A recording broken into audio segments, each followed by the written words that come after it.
Good morning, good afternoon, good evening, whatever time it is that you're watching this video. I'll welcome you all. Today we're going to talk to some fathers about just being a Black father and what that looks like and how does it work. We're going to go ahead and introduce the panel today, starting with LeVar Harding. What's going on, fellas, and all of the viewers? My name is LeVar Harding. I'm originally from Chicago. I met Sam at Tuskegee University while I was there. I've been living here in Houston, Texas since 2014. And he's a realtor, guys. Real estate agent, real estate investor, and a father to a beautiful 13-month-old and a husband to a phenomenal wife. All right. Go ahead, Kwame. Hello, everyone. My name is Kwame White.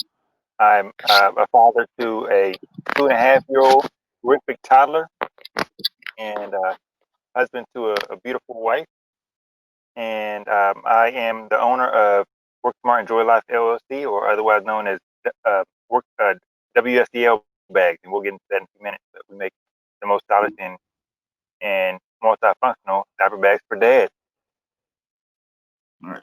Thanks. Jason Tidmore, tell us about yourself. Well, hello, everyone. My name is Jason Tidmore. I am the proud father of 4. Actually just had a high school grad, one in middle school, and my youngest is in the 1st grade. Proud husband to my wife of 14 years now, and I serve as a school administrator, as a principal for a public school system.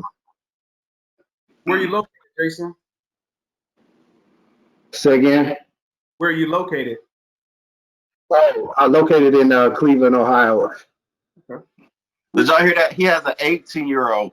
So before I go to the next panelist, I really wanted Jason here as a perspective because he has a 1-year-old, then he has someone who just graduated from high school and a college age daughter as well. So, he was getting it in back in college days. But we're going to go ahead and go to Jamal. Can y'all hear me? Oh, wait. Do I get to say that I know Sam because he is my fraternity brother of 20 years. Yes. We was on the same line. That's my 5 right there. Yeah. All right. Jamal, go ahead. Can y'all hear me? Yep. Y'all hear me? Okay.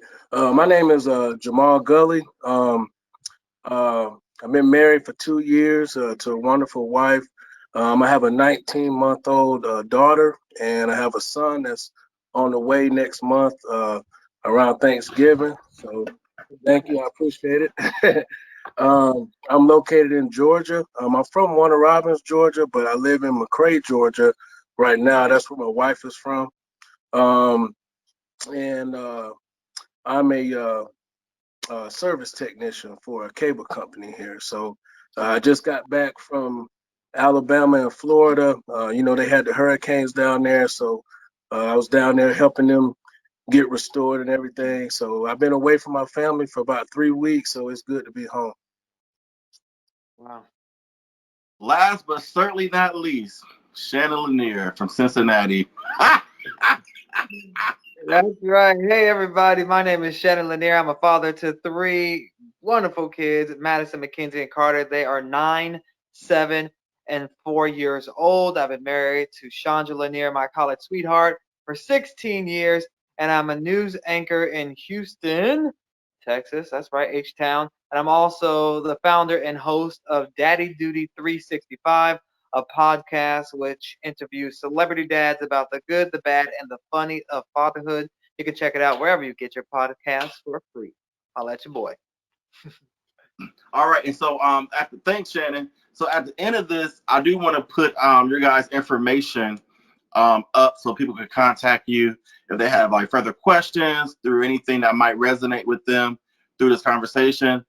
I am Sam. I am the host. I am not a father, and I thought this would be a great idea to have a plethora of different guys from different walks of life, from different stages of life, especially from different fatherhood perspectives. We have new fathers, we have seasoned fathers, and we have fathers that's in the middle. And so I thought it would have been a really good idea to bring these guys so that people can see other fathers of color and how they interact with their children, what are their thoughts or perceptions of life and childhood, and all those good things that we're going to get into. But right now, what I want to do is talk to Kwame White. He is the inventor of a daddy bag. And so could you tell us bag, how can we get this bag, and what features of this bag that you can highlight for the fathers out there? Absolutely. Thanks a lot, Sam. And I didn't get a chance to tell people where I'm from or how we're connected, but I am from Washington, D.C., born and raised, and currently living in Virginia Beach.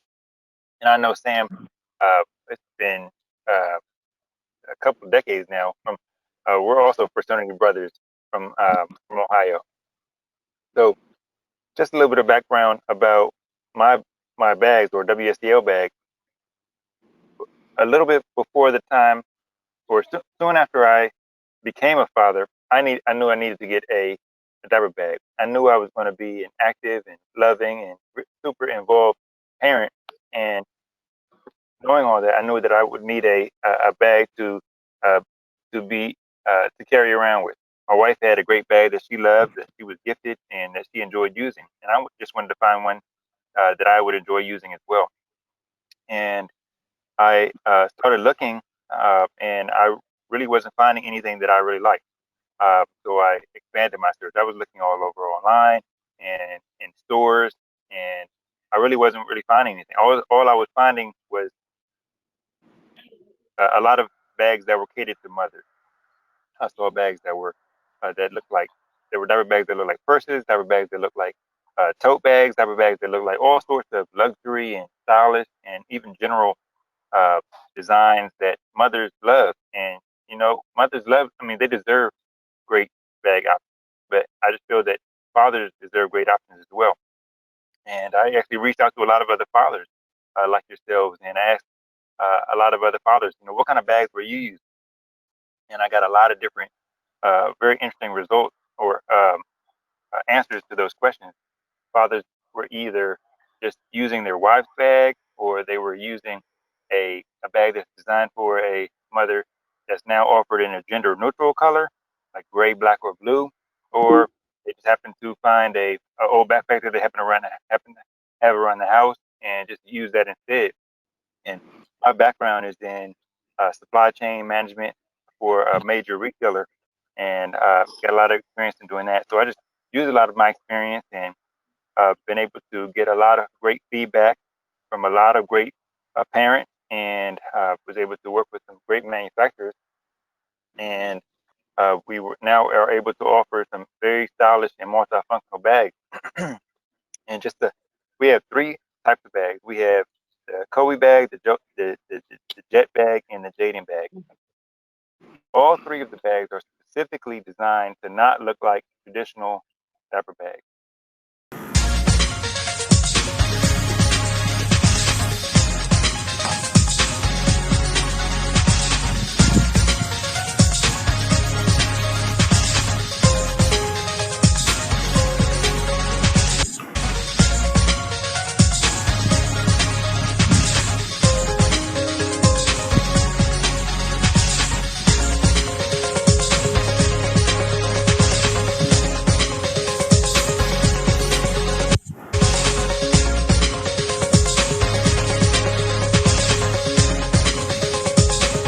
By the way. Yeah, definitely. That definitely for the dads who especially have multiple kids. I like the different compartments as it has, especially for the laptop. You can put your laptop in and go in the charging port, and then all the compartments. I like to have different compartments so you can have one for the bottle, for the food, for your keys, for your work stuff. So you have all little pockets. Really help to keep you on the move and have everything with you that you need. Okay. So we're gonna go ahead and jump right into the first question. And if Shannon's looking tired, y'all, he just finished this bodybuilding contest, and so I know his eating and everything's been kind of off. So, and I'm sure he's tired. So I just want to, before we move any further, just want to really thank him for joining the call, because I know that he probably really just want to go to sleep right now. Is it that obvious? Is it that obvious? Like, Yeah, I can see it in your eyes. Sorry. Keep holding on, man. No, it's been a long weekend, but I'm at least happy I can eat normal food now, so I'm good. So it looks like my phone looks like it's gonna die. It's charging. Anyways, I don't know. Today has been a very difficult or strange electronic day for me. So let's go ahead and go to the first question. My first question is for you guys. Why do Black fathers matter? Well, studies show. And we're not going in any order. Anybody can answer. Well, I know a lot of times, dads get a bad rap, especially Black fathers, but statistics show that Black fathers are actually more active in their kids' lives than other dads. So, despite what's, you know, society may say, or people who think they've seen things, Black fathers are very active in their kids' lives. Maybe that's because some of them didn't have fathers. Maybe that's because they want to make sure they have, an active part in their lives. But it matters just as much as any father, but especially for Black dads, because so many kids don't have dads, and we need to make sure we're there to give them some guidance and some leadership. Because I don't think anybody, I mean, mothers do an amazing job, but I don't think anybody can teach a Black boy, especially how to be a Black boy, better than a Black dad. And especially for the Black daughters, there's nothing like a father's love, so it just makes a big difference. But regardless of, color, complexion, or whatever, fathers are important in their kids' lives. And it's a sad situation that so many people don't have the opportunity, the privilege to have that. So if you do, then, embrace it and love it, because, it's a rare thing for a lot of people. So, Sammy, that was a great question because for me, for instance, my dad wasn't in my life full time growing up. So I had one of two choices, right? Either recognize that something's wrong with that and make an attempt to not mirror that, or do as I saw growing up, right? And out the gate, I always knew that I wanted to be a dad at some point. I knew that I wanted to be a husband at some point. So for me personally, I have to set the example that I didn't have. So just something as simple as this, right? So my wife's headlights went on, right, on Friday evening. So I went to AutoZone and I checked to see if her fuse had blown, because it was both headlights that went out at the same time. So I checked to see if her fuse was blown. And in my head, I'm like, who taught me how to look for a fuse? Because it wasn't my father. And then I thought about it, and I was like, you know what? It was actually one of my homeboys from college, because I had subwoofer in my trunk. So I remember my sub used to blow out my fuse all the time. But something as small as that, it's like, man, my dad didn't teach me that. That's something I picked up along the way. And at the time, I was 21, 22, 23 years old. And it's just certain things that I see looking back that, it would be cool if my father was the one that taught me something.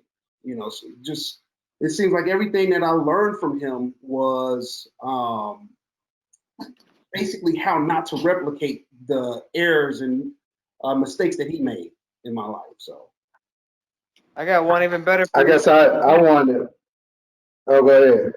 I'm just sorry. I was going to piggyback on him, where I heard a story of a guy who said he didn't even start peeing standing up until he was like 9 or 10, because he didn't know, because all he had women around him were women raising him, and he didn't know that a boy was supposed to stand up when he went to pee, or that it was at least okay for him to stand up. So he always used to sit down to go to pee. Small things like that, as you mentioned. Yeah, I wanted to kind of just jump in and hit on both of the comments that both you and LeVar made. I look back and I think about the stuff that I did learn. And my father was killed when I was 10. So 1990s TV was my motto of what fathers were supposed to be. And, I know there's one particular dad that got a bad rap right now, but all I ever knew of him was being a middle class man, raising a family, and having a relationship with his kids, but always drawing that line between being too common, but being common with your kids. So they knew they could come to him and talk to him, but then they also knew when to draw the line of respecting his father. And so a lot of what I learned, TV get a bad rap sometimes, but I like to say that I learned a lot of positive things. Now, whether that was a make believe world or not, it set a precedence growing up for me.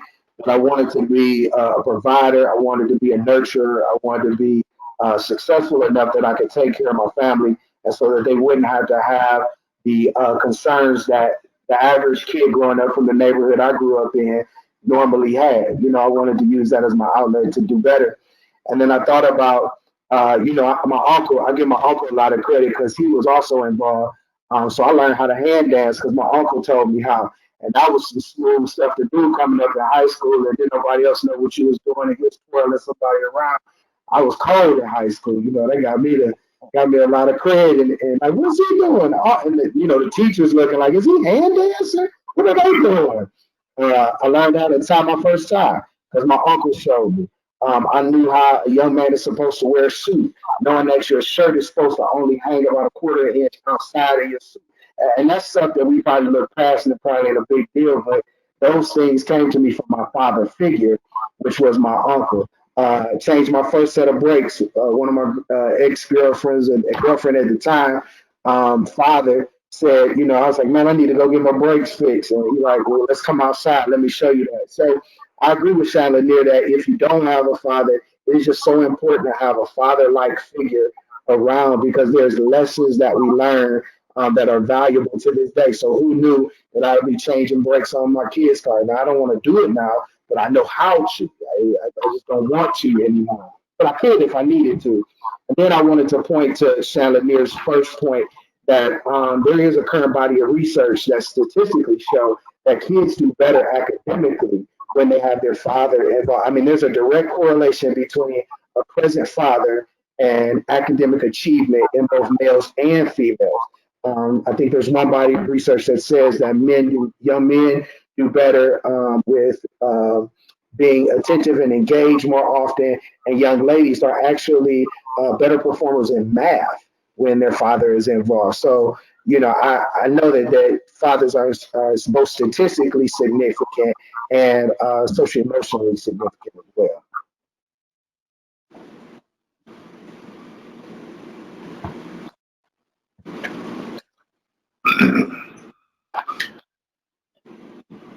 So that explains, Jason, your old soul. That's it. Why? Because I was hand dancing. I know y'all was like, "What is hand dancing?" Did y'all look at me crazy when I said, "Hey, man, it's fun. It's fun." I just didn't know you had it in you. Said hand. Hey, man, they don't call me Motowns or nothing. Said hand dancing. Hand Talented. Hand dancing. Yeah, man, it's something special, man. Go look it up. They might have it archived somewhere, LeVar. They might have it archived somewhere. That was big, especially in the Midwest, but even on the East Coast. Yeah, man. Midwest big time. Now I'm from Chicago, so we step. So it sound like stepping to me. I That's think it's probably pretty what y'all close. called it. I think it's Yeah. very similar. That is what it's called in Chicago.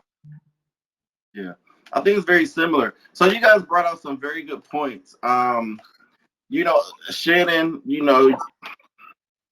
I've seen some situations with young males, not really knowing the role of a young boy because they don't have that male figure in their lives. So, I think having a male father figure, or, for the mothers out there who don't have that male figure, that positive male figure in your life, it is very important that that child is exposed to a positive male. Shannon, you were saying something. I couldn't hear you.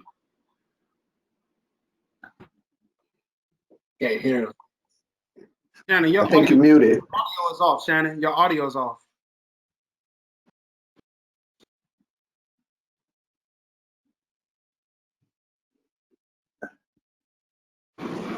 Well, while Shannon is trying to get his audio together, how do you guys be present? How do you make sure that you are present in your child's life? Because a lot of you guys are busy and have a lot of stuff going on. And how important is that? I think it's very important. I think um, it's one of the most important things you can do, especially, well, probably with a child at any age or children of any age. But the time is what they remember. It's what helps to mold them. It's what and it's what they a lot of children model themselves after. And to do that, at least for me, is to make sure that I prioritize time with them and make sure I schedule time specific to do certain things with them, whether it's reading, whether it's learning, educational activities, or just bonding time, or going outside playing with them, or taking them to different uh, activities or parks, or just anything. Just making sure that I prioritize and schedule that time, because it's hard to make time for me, at least, if things aren't on my calendar. And I think that uh, w- that has helped a lot of other people as well. Making sure you prioritize the time and get it scheduled. Same for me. For me, it was a transition as a new dad, going from essentially every night is date night, with my wife and I, um, and transitioning to really focusing on my daughter's needs. I mean, it came naturally. However, it took some time for me to understand, like, look, LeVar, you need to learn how to cut it off. At a certain time before my daughter's going to bed, I need to be present, and then I can pick work back up.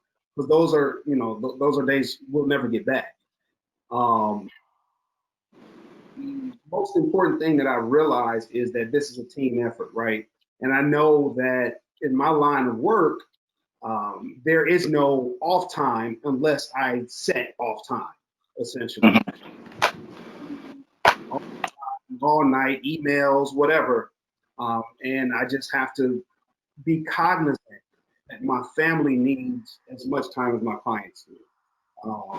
So my wife and I, we have an agreement in place where she leaves for work earlier than I do. So I wake up, I wake my daughter up, I get her ready for school, and that's our bonding time in the mornings. And I truly enjoy that. And I know my daughter does too.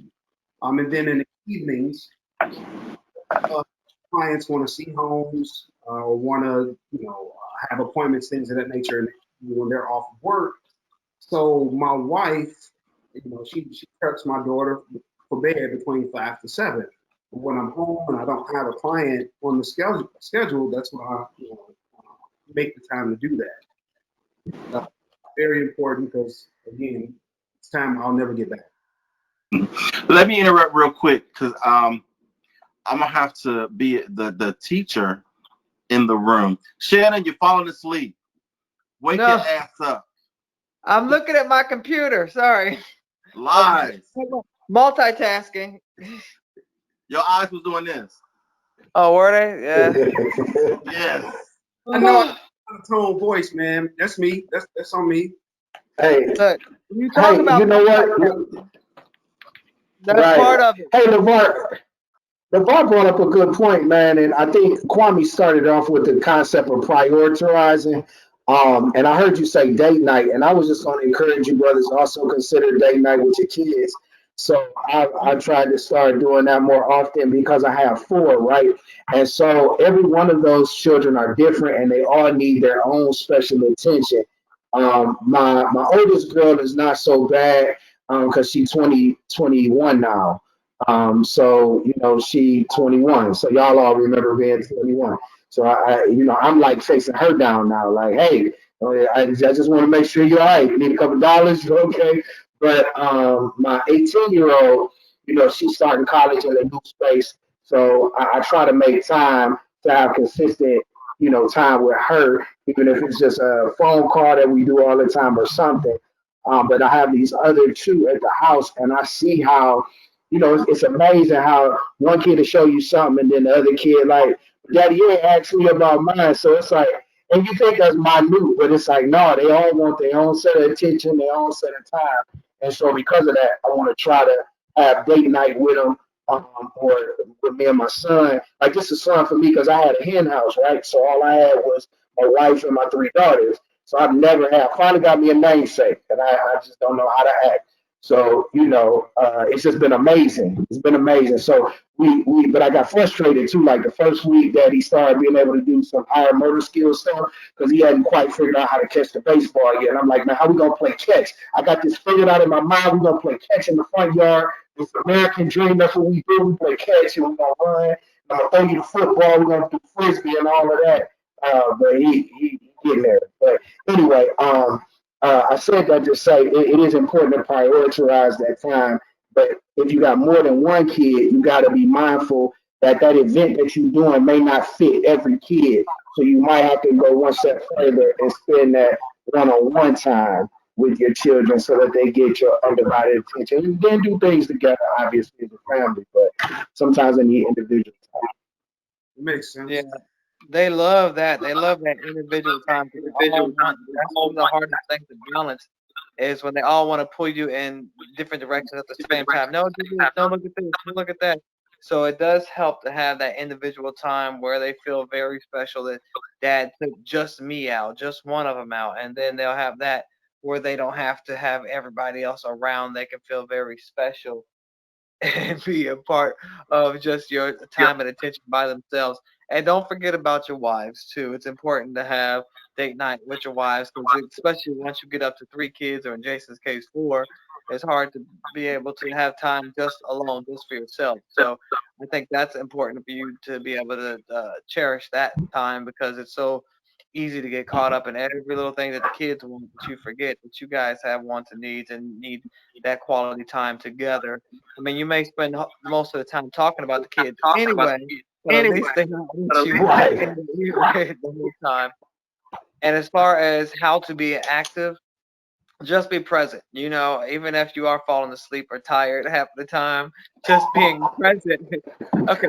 Well, in case people don't understand my life and my schedule, I wake up every day at like 2:30, 3 o'clock in the morning so I can work out and then go to work. I'm at work by 4 a.m. because I anchor the morning show.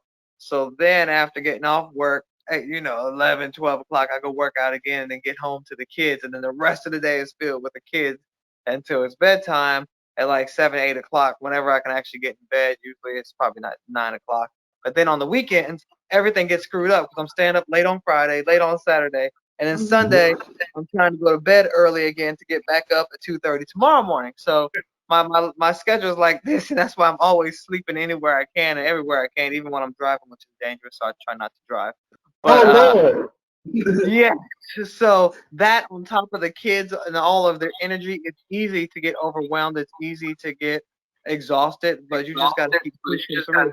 You just got to keep trying to find time to still give as much time to your kids as possible. Because what you don't want to do is have all this energy you have to put out for work and then come home and give your family the leftovers. So I try to be mindful to still come in with a positive attitude, leave it what happened at work, come in and still give them 110% of my best person that I have with them instead of the angry, upset because of my rough, tired day. You still want to try to give your family your best and just be present because that's what's going to matter most. People worry about all the presents and the experiences they can give their kids. They want you. They want the time with you more than anything. Now, once they become teenagers, Jason can talk more than that. I'm sure at that point they just want some money. Like, look, just give me what I need. I don't need your time no more. But they still do though. They still do. They just try to play like they don't. they just won't admit to it. They won't admit to it. Or maybe that's what it is. But they always will need you in some form or fashion. Maybe it just changes or evolves. But as the kids, especially, just be present. Just give them your time. And that's not just you sitting in a room with them, but having conversations with them, having experiences with them, taking them out on dates, playing that baseball, that handball, whatever you mentioned that your kid likes to do. Do that with them. Yeah. I just want to make sure, about being in education, that I don't pour myself out to the children of the world, and then I have nothing left for mine in the house. So that's kind of like my checks and balances. So if I left it all on the court at the school, I come home and I try to find that extra. That's that 110, because you got to reach way down sometimes. But even if you want to go outside, ride a bike, sometimes I haven't even taken my seat off. I'm on my mountain bike with my son, riding with my son, because it's gonna be dark soon. Are you guys hearing Well, at least like those of us feedback? on the west, it's an echo. Those of us on the Midwest and East Coast, it's still getting dark. I guess it's sunny all the time. But all the rest of y'all don't have daylight savings and all of that. So Jamal, you've been kind of quiet over there, so I want to see what's going on in your brain. Try muting. If you're not talking, try muting your line, and that may help with the echo a little bit because maybe it's getting feedback from other people talking. Well, as far as being a new father, it was kind of easy for me to, as far as spending time with my daughter and stuff like that. I mean, I start my day early. I go work out in the morning, and then I work, probably 8, 9, 10 hours sometimes, and then I come home. But I actually look forward to spending time with my daughter at night. Just playing with her. She has a tablet, so she, watches little kid shows on there. So I'll sit there and sing with her sometimes. But I just try to make sure, I that was something I look forward to. I still look forward to that. So um, it was an adjustment as far as with my wife though, because I was so used to us having free time or being able to do like we wanted to do. But then once my little girl came, it was like, we couldn't go out as much and stuff like that. So that was different, but it wasn't like it bothered me. You know what I'm saying? It was just a difference I noticed. But it wasn't hard for me as far as like just trying to knowing that I got to spend time with my daughter and stuff, because that's something that I look forward to. So Um, let's see. So tell me, what is something you wish to have known before you had children?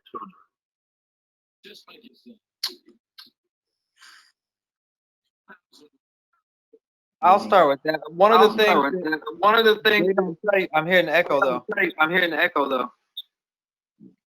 I don't know if everybody's muted. Okay. I'll start with that. I think one of the things that I did not know is all the ailments that could happen. Like, I don't know, maybe people just didn't want to scare you, but one of our first child, we thought nursing was easy. You just put the kid on the boob and you go.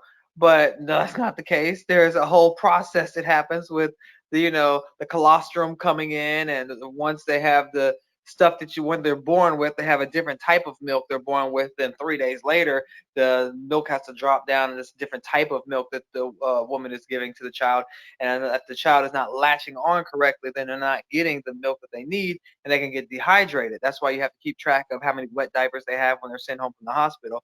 Well, when we weren't getting the actual count of wet diapers we were supposed to, we got worried. We had to go back to the hospital because our first kid was getting dehydrated because she wasn't latching on. She looked like she was doing the movements, and so it looked like she was drinking, but she wasn't getting any of the milk. So that was a big lesson. Always get a lactation specialist if you can in the hospital, so you are sure you're doing it right. And they can even send a nurse to the house every day to check on you, to make sure you're doing it correctly, to make sure the baby's latching on. And then some of the diseases like hand, foot, mouth, or something like that, one of the kids had, we're like, what? What is this? Like all these things. And then our other kids had a febrile seizure, and where their temperature jumps so high at such a short pace, they can have a seizure. Didn't know that was a thing. So there was like so many things you're learning about on the fly that you didn't even know. Some things you can't protect them from, but there are certain things you can protect them from had you known about it. So we've tried to be very open with friends that are having babies about the things to look out for, things to be on the lookout for, even with miscarriages. So many people growing up did not talk about miscarriages and what that meant and how that happens. And so after we went through two of them, we were like the only people we knew that had them until we started sharing our story and talking to people about it. And then you start to hear other people's stories. So that's why I think it's important for people to tell their stories, to share their stories, and to also be vulnerable enough to be open with the conversation, because a lot of guys don't talk about that. But it's very painful for the dads to go through miscarriages too, and the things that they have to go through and struggle with, and just trying to be strong for your wife and not show emotion or weakness in front of your wife, but at the same time you're dying inside too. So that's some of the things I think guys should be there for more often, to talk about those things and to be able to leave a shoulder for someone else to cry on, to talk to vent to just get through some of those emotions that you need to get out. And there's nothing wrong with seeing a professional to help you talk through those emotional situations that you need to get off your chest too. I'm an advocate of men talking to therapists and seeing psychiatrists to help them with their issues, because if you keep bottling it up inside, at some point it's going to overcome you. So, hey, just to piggyback off that, pretty much everything you said, man. First and foremost, so hand, foot, and mouth disease was rampant last week at my daughter's daycare, right? So 2 weeks ago, she had to stay home for a couple of days because she had a double ear infection. My daughter is a great sleeper, right? So we've had her in her nursery since she was 6 months. She sleeps 12 to 13 hours every night. So just great sleeper. And one night, all of a sudden, she would not sleep. She cried all night long. I felt terrible. So I called off work. I stayed home with her that day. And then when my wife got home, she took her to urgent care. And they said, well, it's a double ear infection. So we kept her home. Then the day we drop her off at daycare, her director says, hey, LeVar, just to let you know, we have 3 children out in Riley's classroom. Now, it's a classroom of only 8 toddlers, right? So, yeah, there's a hand, foot, and mouth disease going around. And I'm like, a who, a what, and a what? Now, to my understanding, hand, foot, and mouth can actually be worse for the parents than for the children. They say your fingernails can fall off, your toenails. They say it is a miserable feeling. It's a miserable virus to deal with. So we kept her home essentially almost 2 weeks because of the ear infection and then the hand, foot, and mouth disease. But then just to continue on with what you said, so just to share my story on how I became a dad. So my wife and I, we got married in October of 2016. And in August of 2016, let me back up. We got married at the courthouse in April of 2016. Our wedding was in Chicago in October of 2016. So we're thinking, okay, well, if we get pregnant before the wedding and she's only 2 months, she's not going to show. That's our our rationale, our thought process. And October rolled around, she wasn't pregnant. Then November, December, still not pregnant. And as the man of the house, I said, well, you know what? Let me go get myself checked out. Okay. And I did. And I had fantastic news. And the thought process was, okay, if I have fantastic news, that my swimmers are swimming and my count is, above average, then perhaps my wife will get bad news, right? Mm-hmm. So I had to set the example. I go and I'm talking her into it for like the next 2 months because she's the one that really wants to have a kid. I mean, we both wanted to have a kid, but I mean, that's something at 6, 7, 8, 9 years old, they want to be moms or whatever. So in March of 2017, she goes. In April of 2017, we were going to Europe for 2 weeks. And the day that we were flying out to Europe, she found out that she couldn't naturally conceive kids. And that was just a miserable time for her. And there was nothing that I could do about it, right? Except for be there for her, right? So I'm dealing with it too. Just like you said, Shannon, I'm dealing with it too. But, I had to reassure my wife that the reason I married her for who she was in that moment in time and who I, could see her becoming, right? It wasn't because I could eventually see her as a mom. No, it's because of who she is right now. And, I just wanted to be a part of her world and I wanted her to be a part of my world. And every day we're having these conversations. And we actually had to go through in vitro fertilization to have our daughter. And we retrieved 4 embryos in August of 2017. And we put one egg in, or one embryo in, and it didn't stick. We put another one in, it didn't stick. And now we're down to 2. And in my head the whole time, I'm super optimistic and positive. Like God is going to bless us with the child, no matter how it comes.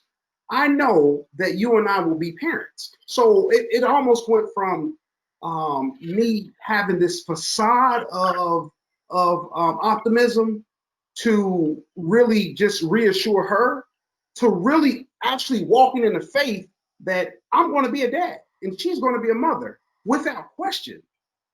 So we're down to 2 embryos, and we decided to get them both tested, right? We got them both tested. And one embryo had too few chromosomes. And now we're down to only 1 embryo remaining. And that is my absolutely beautiful daughter, Riley. So God is good. And that's my story on how I became a dad. But for sure, man, men have to deal with this just like women do. But we have to deal with it silently because it's so much more pressure on women to become mothers than it is for men to become fathers. And well, not only what you're saying that we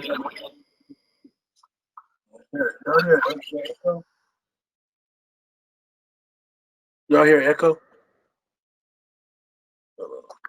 I think we all need to mute ourselves while you talk.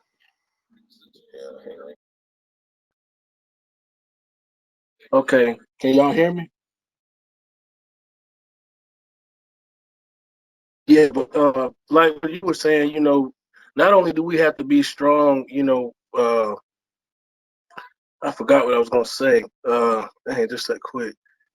I mean, I think as Black fathers, men, period, we're kind of looked at like we can't show emotion or we have to be a certain way or so. And I think our wives they look for us, for strength and things like that. So, what you were saying, how we deal with it, and we have to deal with it, but it is kind of hard because we have to keep that strength, for them or whatever, so. Can I just jump in though and tell you that what you said. Oh yeah, let me just jump in real fast and say, Jamal, what you said earlier was the strongest thing I heard a father say. You said, I love singing. I love reading the little books that my daughter read, and I love singing.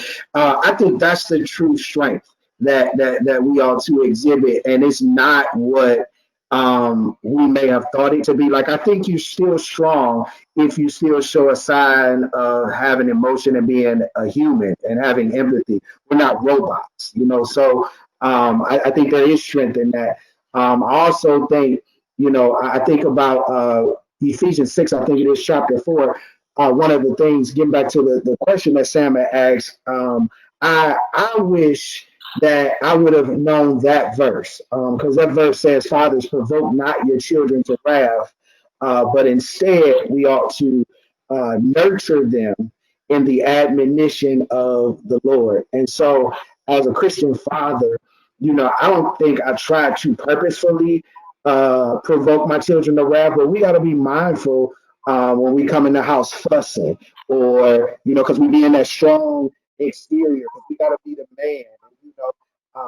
I had to be mindful that what type of things am I subconsciously or unconsciously teaching my daughter about her interaction with a male. Everybody need to mute. What am I teaching her with respects to how interaction should be with a man. What am I teaching my son about how he's supposed to walk in his house? And I always talk from one end saying that it's the man's job to be the thermometer. I mean, the thermostat, not the thermometer, because the thermostat sets the temperature, the thermometer receives the temperature. And so we need to be the ones that set the temperature, but I got to be mindful not to provoke my children to wrath. I don't want to send them in the direction of being angry, send them in the direction of doing the wrong things or picking up bad behaviors. And so we always say, as a cliche, nobody gave us a manual to do this. But I just wish I had that verse earlier on, because I look back, I was a young dad, obviously, because I mean, as young as I look right now, y'all know I can't be that old. So, but I had children when I was 18, my first daughter when I was 18. I was on my way to college down to Akron U. And man, I had no idea what it meant to be a father because I was a kid myself. But what I learned along the way was that it's okay to make mistakes. I liken being a parent to almost the medical field because it's a practice too. I know they try to act like they got all the answers, but they don't. And we're seeing that today. And so you have to live, you learn by experience, and you're just hoping that you don't damage too much along the way while you're learning. But one of the greatest lessons I learned was it's okay to be wrong. It's okay to make mistakes, but it's about how you are resilient and you bounce back from those experiences and you bounce back from those mistakes. And that was one of those verses. So I try now when I come into the house, one, not to come in on my cell phone. So whatever I'm doing and with the world outside, that needs to stop before I enter the threshold of my door, because I don't want my kids waiting for me to tell me something amazing about their day and I'm still finishing up business, or I'm dealing with church situations, or I'm dealing with school stuff. I want to make sure that when I come in, they got me. And so that's one thing that I've been trying to work on. Finish that conversation outside. Being okay to say I was wrong. I don't know if my parents would ever come back and tell us they were wrong about anything they did while they were raising us. But I find myself being okay with saying, you know what, that probably wasn't the best move, but I want to show you that we're not perfect, but we can fix it, you know. And so that was one of my things. So I wanted to tell you, Jamal, keep singing to your daughter, because enjoy that she won't actually hear you sing, because there comes the day as they get older where they don't want to give you a hug no more. They run in the other direction. My 12-year-old right now, she is like the most emotionless person I know. I'm like, she used to come and take naps with me. Like we used to like fall asleep watching Sesame Street or TV. And I'm like, what happened to my baby girl? Now she like, Dad, like why? Like go. I'm like, what? This is my child, it's my baby girl. But so keep singing to her. And I had a song for her that I sang her to sleep. I remember when she used to lay right here on my heartbeat. She couldn't go to bed without laying right here where she heard my heartbeat, man. Now she don't want to be within 5 feet, 50 feet where I am. I'm like, I don't know. So keep singing to her, man. Enjoy that. That's strong right there. Thank you, Jason. That was such a powerful, dialogue, you just had, and how you connected some things with Jamal. So I have two more questions because I said that I would be out of here in a timely manner, and so I want to, stick to that. Um, so tell me, what is the hardest thing about being a Black father? I think one of the things is, and someone touched on this earlier, is just, you know, the reputation that Black fathers have. And that personally, that's something that I don't like, And it's almost like when you see a Black father acting as a father, it's almost like a surprise to some people, or it's almost, it's looked at like, wow, he's being a dad. And, I don't like that. I don't like that stereotype. Why can't we be looked at, as something good automatically, but then again, there are a lot of us that, a lot of Black men that aren't good fathers, so, I think just, that negative stereotype right there, I think that's one of the things that I don't like myself personally, because I take being a dad very important. You know, it kind of gives me, you know, I like the feeling of, you know, my daughter looking at me like she expects something out of me. You know what I mean? Or, you know, just that look I get from her. You know, so you know, I take that. You know, I take pride in that, and you know, and so I really don't understand. You know, these guys that, you know, they don't want to have nothing to do with their children and stuff. I mean, I can't really grasp that, you know. So, but that's one of the things I don't really like as a black father, you know, the negative rap that we get. So the most difficult thing about being a black father has nothing to do with our households. It has everything to do with what people perceive black fatherhood is. And you know, perception is their reality. It, I mean, at the end of the day, most of the people that don't look like us, that have a false narrative when it comes to black fathers, have this false narrative that has been created by media, by television, by entertainment, because for so many years, the black man has been the thief, the murderer, the rapist, the Hispanic man, same thing, the Middle Eastern guys dropping bombs everywhere. These white people, most of them don't have any type of relationship with people that look like us. However, we have relationships with white people, and we know that not all of them are bad, and we know that not all of them are good. So I don't understand why is it so difficult for people to understand that color has nothing to do with evil or good. Like it has nothing to do with it. Just like color has nothing to do with being a father that is loving and caring and empathetic and raising your children in the perspective of Christ. I mean, none of that has anything to do with color. It all has to do with individuality. And like I said, the most difficult part is outside of the house. So last week, I went to a license to carry class here in Houston, and the instructor was an older Caucasian guy, and he was giving tips, right? And he said, "Hey, if you are licensed to carry and you were to shoot someone, do not get in the police car. Do not get in the car when the police come to the scene." He was like, you know, just pass out, fall out, act like you're having a heart attack, anything. And I said, well, you understand, I don't have that luxury, right? I mean, there have been plenty of black men that have passed out and said that they can't breathe, that didn't have the luxury of not getting in the police vehicle. And then he also went on to say that if if we were to get pulled over, we hand them our our license to carry, just saying, hey, I have a vehicle, I have a weapon in the car, that's fine. Philando Castile did the same thing, and he got murdered. So our rules are different than the rest of the societal norms and rules and regulations. So for me, the most difficult part is knowing that my daughter's going to grow up at some point. She's 13 months right now. She'll be 13. She'll be 26. She'll be 39, and she'll be hanging with people her age, and she'll be hanging with boys. And a black man, for whatever reason, is a threat to our society. So for me, the difficulty is outside.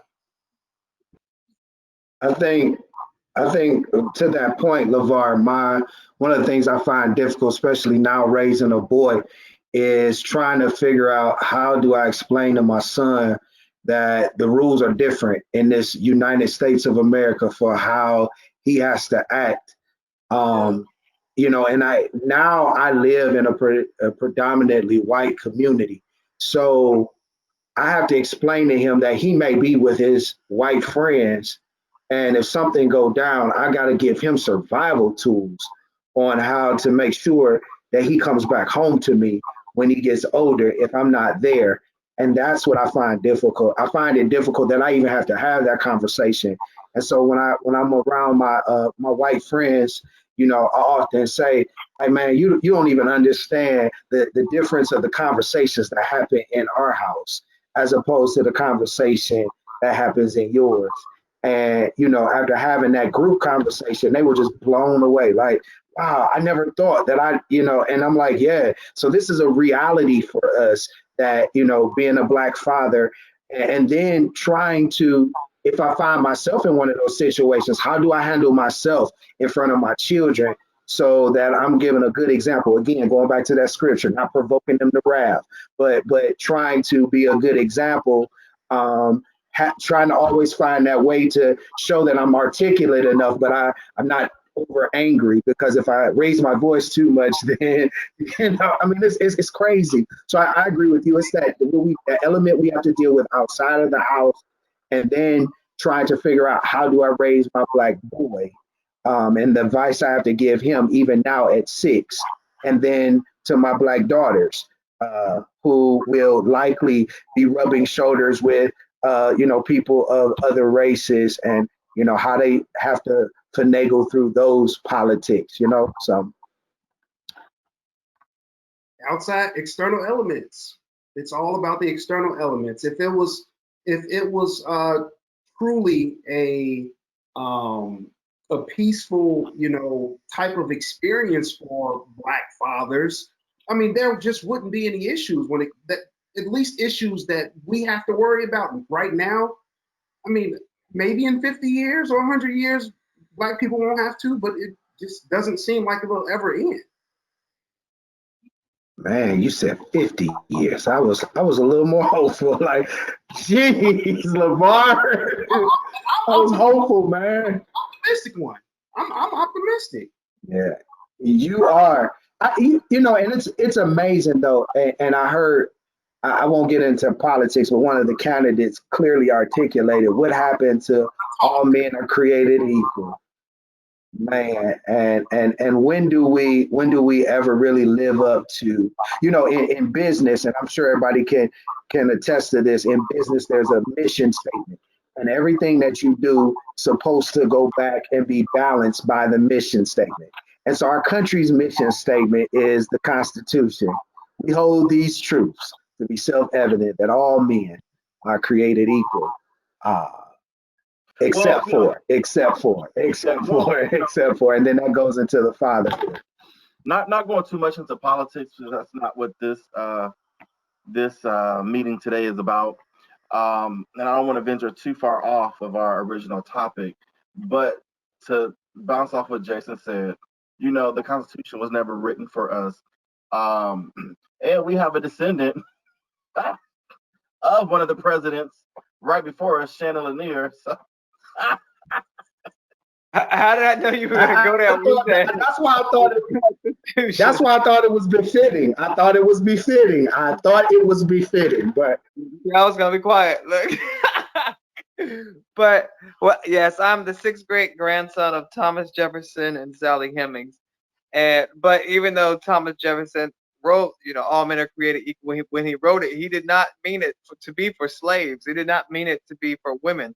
So I always tell people it's up to us today to try to live out what the true meaning should stand for and could stand for if all of us were on the same page. And that's one of the things I try to teach my children, is that you have to judge each individual person on their own merits and ethics and morals, not just as a monolithic group of people who are all the same. It's just everybody is different. Everybody has the right to defend their own character and to uphold that themselves. So that's one of the lessons I try to teach them, and just try to teach them that yes, society may be fair, but life isn't fair. And the sooner you learn to realize that life is not fair, the easier your life can become, because you're not always blaming somebody else for the reality that society is not fair. That's just the reality of it all. But just because it's not fair doesn't mean you can't be successful, doesn't mean you can't achieve, doesn't mean you can't go higher than the next person. You just may have to work harder for it, unfortunately. yeah, thank you for that, Shannon. So my last question for everyone is, if you can go back to your younger self, what would you tell yourself? Now, this question is related to fatherhood. We'll go with Shannon first, since he's falling asleep over here. Always saying I'm falling asleep. I'm good. I'm good. That would be one thing I would tell myself: get more sleep, because you will need it. These kids suck up your energy. They will drain you dry. So between that, work, life is just exhausting. So try to get more sleep when you can, and try to take one day at a time. Don't be so hard on yourself, because I think, like Jason said earlier, you will make mistakes, but that's okay. You can learn from those mistakes, and you've never really failed as long as you've learned from your mistake or learned from what went wrong, so you can do it better the next time.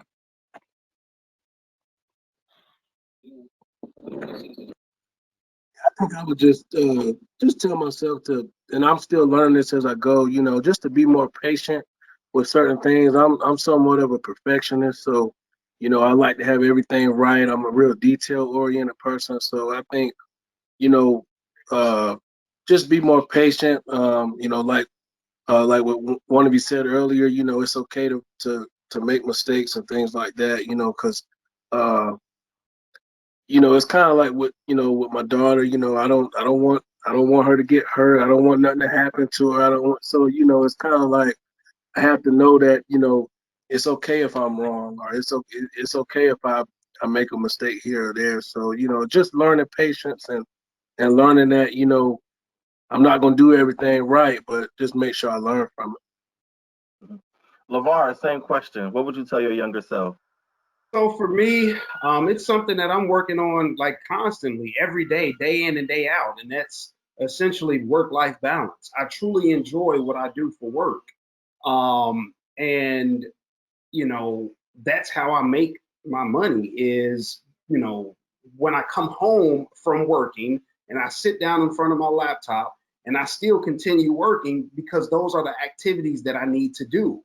However, I also need to be a father. I also need to be a husband.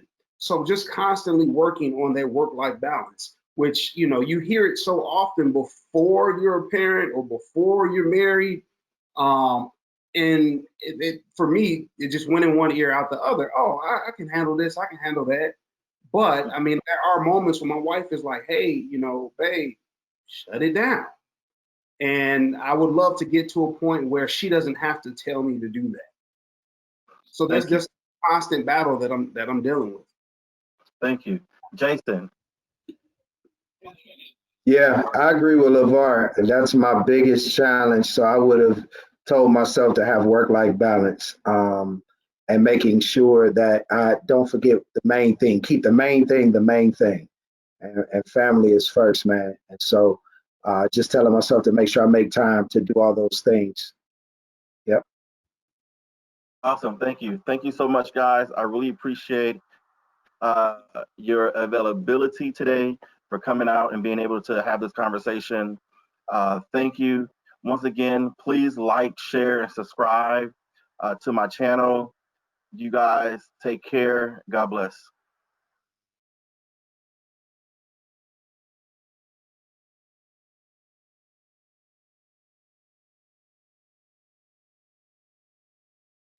All right. See you guys later. Don't hang up yet because I'm not done talking. That's just for the video.